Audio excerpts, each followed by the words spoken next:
In today's video, we're gonna talk about Bitcoin mining. More specifically, I wanna talk to you noobs out there. If there's anyone that wants to start Bitcoin mining with a machine like this is a plug and play Bitcoin miner, the Antminer S9 from Bitmain. Now, in my opinion, this is the best Bitcoin miner to use if you just want to get your feet wet.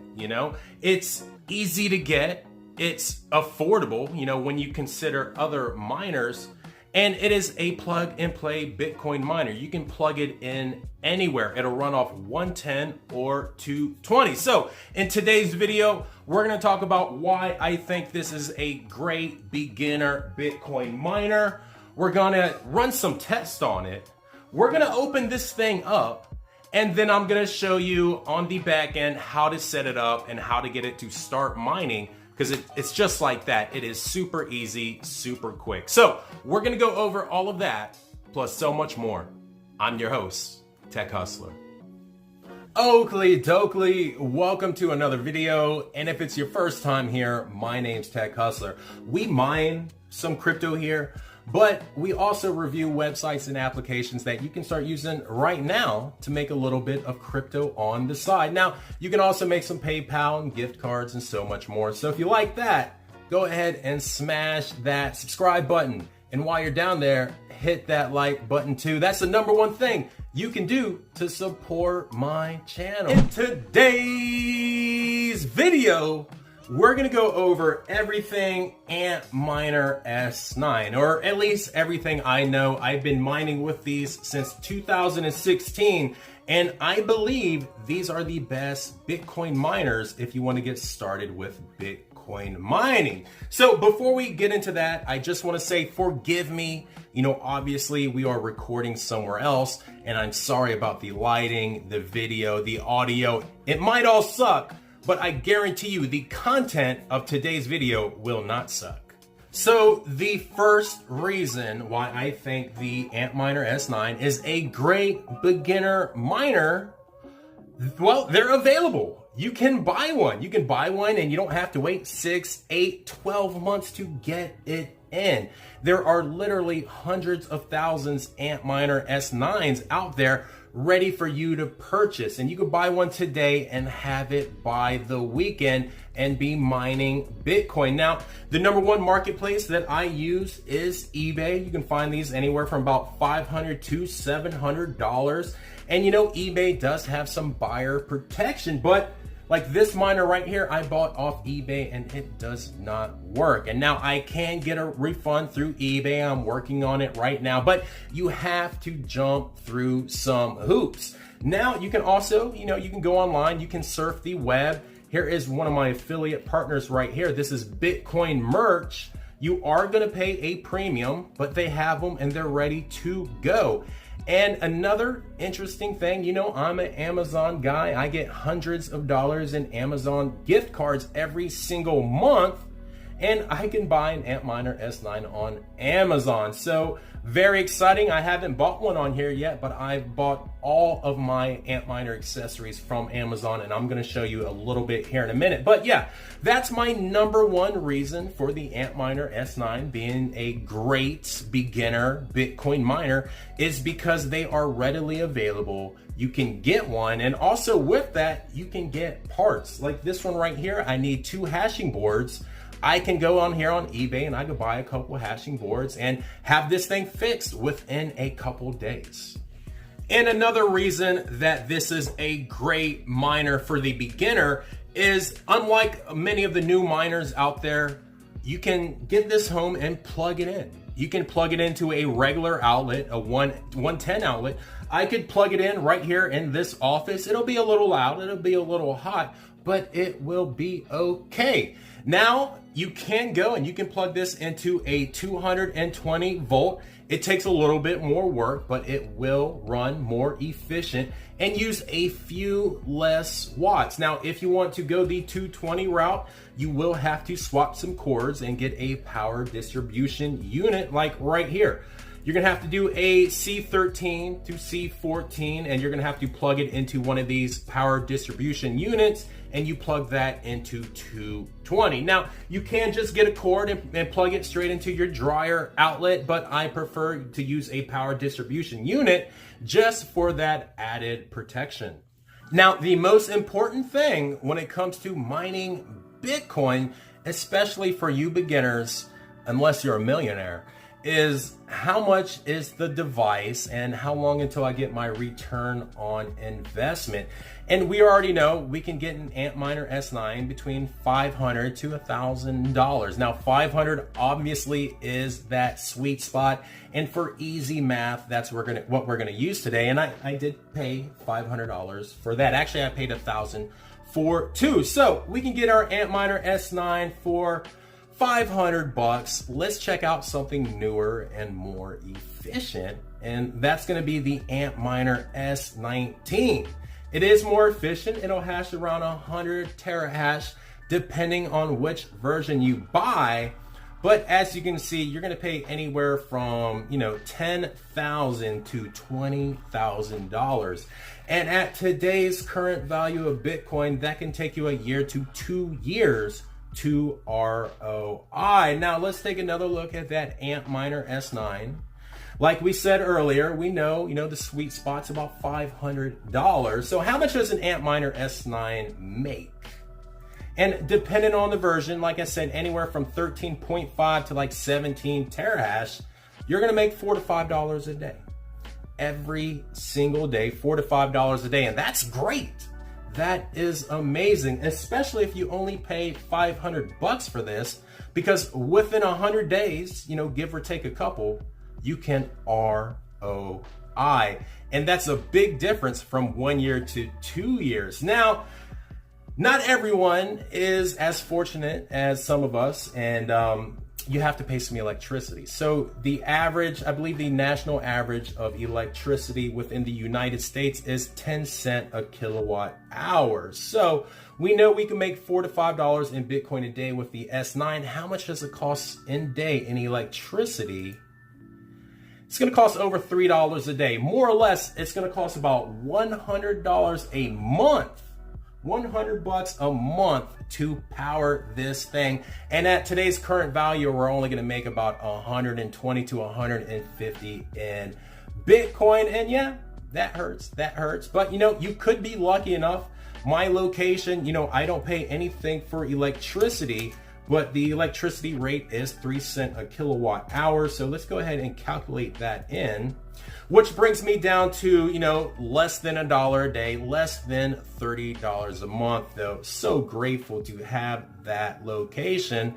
And let's just go back here real fast. So if we go by the average electricity rate of the United States, that's going to be 10 cents a kilowatt hour. You're going to be making just over $1 a day with your Antminer S9. But, one thing I want you to consider once again is this is a beginner miner. This is to help you to decide if you want to get more miners, if you want to get more efficient miners, or if this is just not for you. So that's pretty much gonna do it for us in here. Let's go ahead and go outside. We're gonna run our test. We're gonna take apart the Antminer, and then we'll come back in and check out that back end. Let's go. All right, so now we're gonna head into my garage. We're gonna check out the miner. Once again, forgive me with the quality of the video, the audio, and everything else, but let's go ahead and get in here. And you can probably hear it already. That's the number one thing about any type of ASIC miner is they are loud.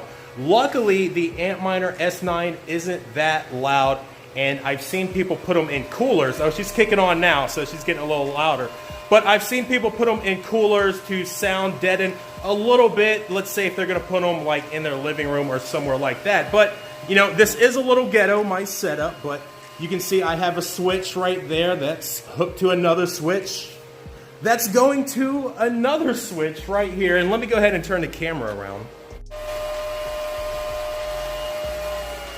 So yes, I have my little sound meter. This is like a cheap $10 decibel meter. I'll have it linked in the description down below if you want to get one. But as of right now, you know, we aren't really kicked on. We are about, well, let me just shut up.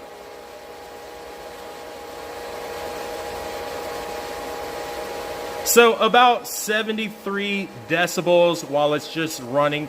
This will kick in and go in hyperdrive for a few minutes, and it probably goes up to maybe, I don't know, 80 or 90 decibels. I'll try to keep talking while we wait for that to happen. But so these are pretty loud. You know, the newer miners are considerably much louder. This isn't too bad. I've seen people quiet these S9s. Oh, here, it's kicking on now.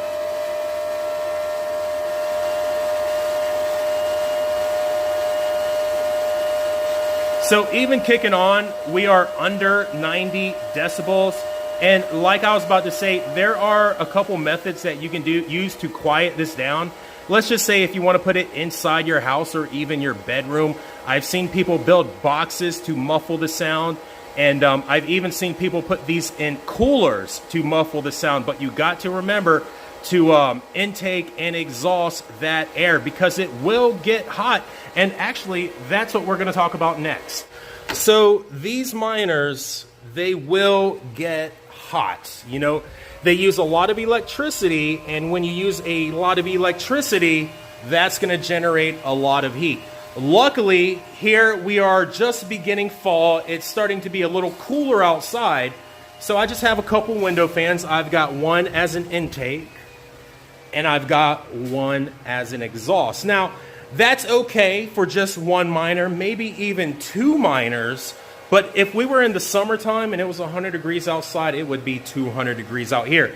And that just wouldn't cut it. So you might have to use something like these. These are intake inline vortex fans. They are metal. They can withstand heat. They're actually for like grow tents, CBD grow tents, if you know what I'm saying. But when I had my 6 Antminers here at one time, I had both of those as an exhaust.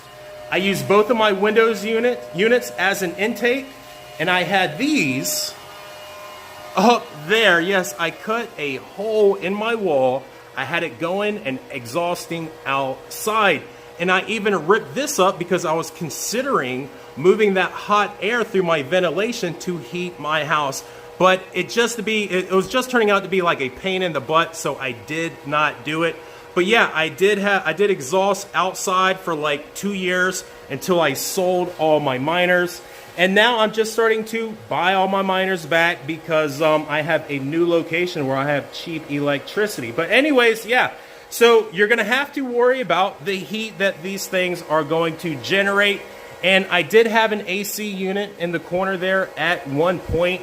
But at the end of the day, it just matters how much air you can get through to those boards. So you just need some fans. You have to have an intake. You have to have an exhaust. And you have to monitor that temperature. Oakley dokley. So we talked about the noise. We talked about the temperature. Now let's talk about the power. So like I said, this will run on 110 or 220. Now here is the PSU right here, the power unit. I always like to use the ones from Bitmain. We're actually going to move right over here. So I like to use the Bitmain PSUs, but you know, you can use, you know, pretty much any PSU as long as it has the connection and power. But you know, if I have a Bitmain Antminer, I'm going to use the Bitmain power supply. And like I said, this will run off 110 and 220. So like I said, 110, if you're unfamiliar, is a basic, well, in the United States, you're just going to plug it in your wall in a, you know, in a basic outlet.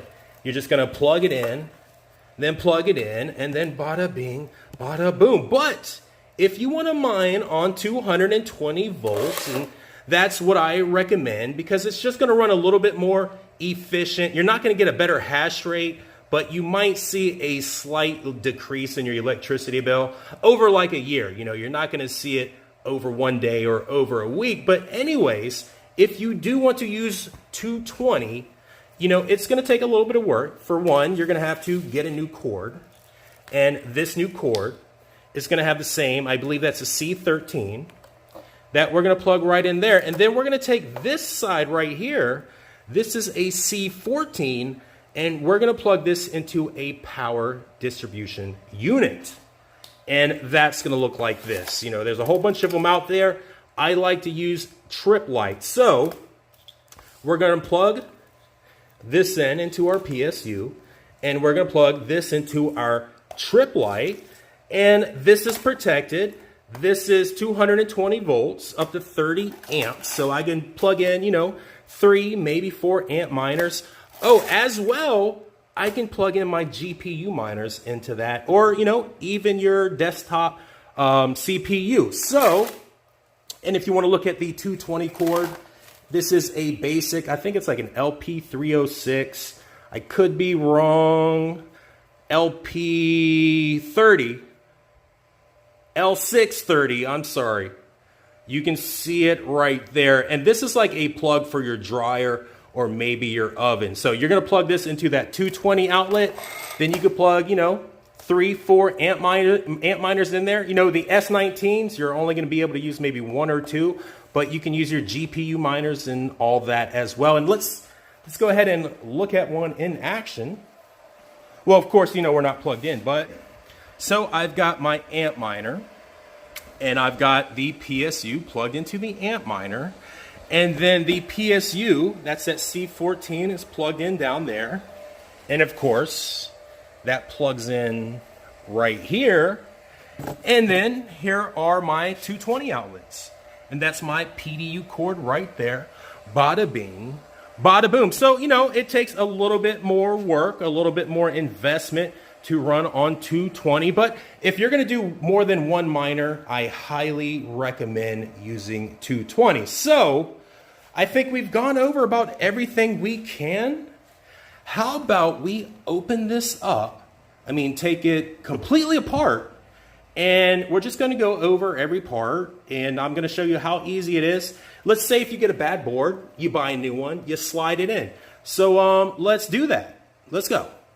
Oakley dokley, so we have a nice spot on the floor right here in the AC, and here we go. Here is our Antminer S9 14 terahash. So let's just go over a few of the parts right now. Obviously, we have a fan, and then we have another fan, and fans go bad. But like I said, one of the good things about the S9s is you can just hop online, order one, and have it there in a couple days. And we also have these fan grates, and they do restrict the air a little bit. I see a lot of the big miners that have hundreds or thousands of these. They take that off just to get a little bit more airflow. But remember, anything that you stick in there will probably get chopped off. So I do not recommend that. And right here, this is our control board. This is obviously where our fans connect. And here are our hashing boards. The Antminer has 3 hashing boards, and those hashing boards are filled with chips that mine the Bitcoin. So we're going to take this completely apart. We're going to look at it. And I just want to say, as far as maintenance, the only maintenance you really do is blow this thing out. I see people usually just take the fan off the bat, and then they just blow air in here to get all that dust out. But we're going to open it up. This one I've already cleaned, so it's not too dusty, but let's go ahead and open it up. I recommend using a drill, otherwise you're going to be screwing forever.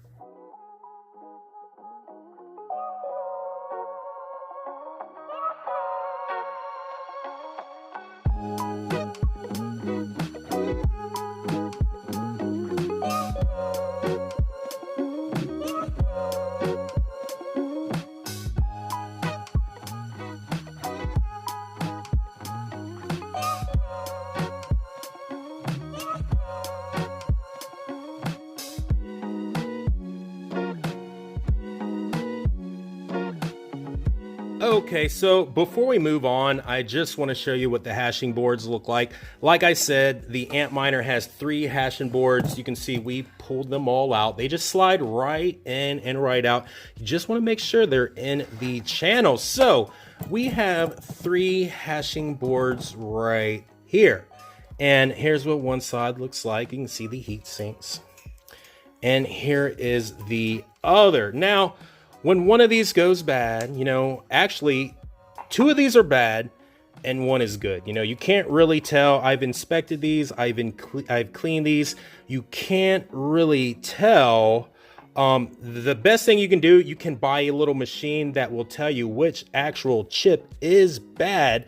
And then 9 times out of 10, it's just a little piece of dust or something that got stuck under there. But anyways, I had 2 of these were good, and then 1 went bad the first night I was using it. And I talked to the owner. He said he never had a problem. So I'm thinking something might have happened in shipping. I'm thinking something might have happened with the control board, and that's what we're gonna take out next. So, you know, like I said, I could take this and break it all the way down, but besides the control board, there's nothing left but this front fan. So we're not going to do the time lapse. Let's just go ahead and pull out this control board. And I'm actually getting a new S9 in today for parts from the same gentleman that I got this from. And this is actually the first time I pulled out this control board. So let's take a look at it and see if there's anything that could be a problem. And other than looking dusty, it really doesn't look that bad at all. No physical signs of damage. Let's check out the back. Yeah, it looks pretty good. So anyways, here's more or less all the parts. Here's the control board. And then you have 3 hashing boards. And one more time, the best thing about this S9 is if something breaks, you can just order that part and have it here in a couple days. So that's pretty much it. I think I am going to go ahead and take apart that fan just so I can make like a cool thumbnail or something. But that's the Antminer S9. You know, it is the best beginner Bitcoin miner in my opinion. Now, I will say the L3 Plus, it's not a Bitcoin miner. It's actually a Litecoin miner, and then you can make some Doge with it as well. It's very efficient. It might be a better miner, but you're going to have to pay like, you know, $600 more. They're starting off at $1,000 and going up. And that's really just because of the popularity with Doge, but we'll talk more about the S3 in another video. Oakley dokley. So here we are in the back end. I call it the back end. It's just the operating software. And it is by Antminer. Oops, excuse me. It is by Antminer. And this is the most beginner friendly software that you can use. Now, you know, later on you can upgrade. There is Brains OS. There is Hive OS and a plethora of other ones. But, you know, if you like today's video, we can talk about those later. So what we're looking at right here, we see this is my, let's see, terahash right here. We're sitting at about 14 on average. This URL, these are my pools. These are my mining pools. Obviously, I use NiceHash. And this is my wallet. As far as what you have to enter in here, this is it. You have to enter your mining pool and your wallet. Like I said, I use NiceHash. NiceHash, they're going to give you your own Bitcoin wallet. And to, you know, generate your mining pool, we're just going to go over here to SHA-256. You're going to do your closest one, USA East. We're going to generate that address. Then we're going to get out of here. We're going to go over here into miner configuration, and then I'm going to put it right here. So this is my closest mining pool, and then I like to do my second closest and third closest. You're going to put multiple mining pools in here just in case one goes down, and then, you know, you're not going to lose any Bitcoin because we're just going to jump over to another mining pool. And you're going to put your wallet address right there. Make sure it's a Bitcoin wallet. If you use NiceHash, they're going to give you your own Bitcoin wallet. And as far as password, you can put whatever you want. 123x0 nothing. I believe NiceHash, they prefer you use an X. Let's see, other than that, is there anything else we can cover? Oh yes, there are some other pools as well. Another pool that I've used in the past is Slush Pool, and there is F2 Pool as well. Now, I really like NiceHash because I use Coinbase, and you can transfer your Bitcoin to Coinbase with very, very little fees. So that's pretty much going to do it for the back end. The only thing I think I forgot to mention is to get here, you just have to use like an IP scanner. I use a Google Mesh system, so I have to use an app, but use your IP scanner, find the IP address. It's going to say Antminer. Open that up. The username and password is root, bada bing, bada boom. Set up your pool, put in your wallet address, start earning that Bitcoin. That's how easy. So that's pretty much going to do it for today's video. I am sure there's probably some stuff that I missed. So if you have any other questions, just let me know in the comments down below, and we will do an update video on the Antminer S9s later, and I will answer all of those questions. Other than that, you know, it's already been a pretty long video and I have a ton of editing to do, so there will be no outro today. So other than that, don't forget to like, comment, subscribe. Happy mining. Peace.